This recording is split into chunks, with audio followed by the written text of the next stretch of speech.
শারমিন শিলা cream আপার নামে এই মানুষ চিনে। তো এই নামটা আমার পাবলিক দিছে দেখে এই নামটা আমি ব্যবহার করি।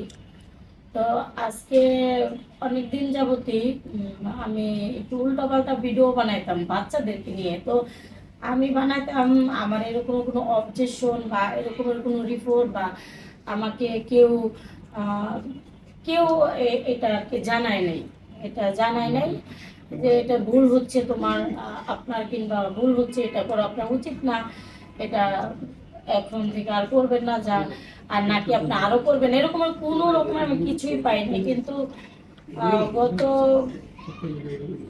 2-3 দিন আগে আমি একটা নোটিশ পেয়েছিলাম যে আমি এত কিছু বুঝিও না, আমি অশিক্ষিত মানুষ। তো ওনারা ওখানে দিছে যে আমার বাচ্চাদেরকে আমি অত্যাচার করি, এর জন্য নির্যাতন করি। তো আমার বাচ্চা, আমার ফ্যামিলির সবাই বারবার এসে বলতেছে আমাদের অত্যাচার করে না, উনি ফানি ভিডিও করতে যায়। হ্যাঁ, আমি ফানি ভিডিও করতে যাই এরকম হয়ে গেছে। আর আমি তো আমার বাচ্চাদের জন্যই কষ্ট করি, আমার বাচ্চাদের জন্য, বাচ্চাদেরকেই ভালোবাসি। তো ফানি কন্টেন্ট তৈরি করতে যায় যে এত বড় একটা জিনিস হয়ে যাবো আমি কখনো বুঝতে পারি না। এর জন্য আমি সবার কাছে ক্ষমা চাচ্ছি। আর আমি তো চেয়ে যাচ্ছি, যখন আমি দেখতেছি এটা নিয়ে অনেক বড় আকার হয়ে যাচ্ছে, আমি ক্ষমা চেয়েই যাচ্ছি। কিন্তু আপনি ক্ষমা চাইবেন কেন? আপনি কি মনে করছেন যে আপনি যেগুলো করছেন এগুলো কি ভুল করছেন কিনা?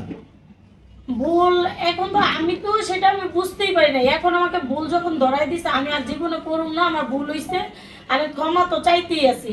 আমি বাসায় বসে অনেক ভিডিও অলরেডি বানায় ক্ষমা চাইছি, কিন্তু তারপরে অনেক অনেক জায়গায় বিচ্ছিরিভাবে আবারও আমাকে প্রেজেন্ট করার চেষ্টা করতেছে। আমি আবার আজকে যে আমি যেখানে গেছি, ওই যে কি অফিস জানো, আপনি কি আজকে আপনার কোথায় ডাকছিল আপনাকে? থানায়? ওই যে হ্যাঁ সাভার উপজেলা, সরি ওই সাভার উপজেলাতে আমাকে ডাকছিল। তো আমি ম্যাডামদের সাথে কথা বলছি, সুন্দর করেই কথা বলছি। তো ওনারাও ভালো করে কথা বলছে, কিন্তু ওনারা বলছে যে মামলা দিয়ে দেবে আমাকে, কোনো রকমের ক্ষমা, বলছে যে ওনারা ক্ষমা করলে হবে না, জনগণ ক্ষমা করতে হবে।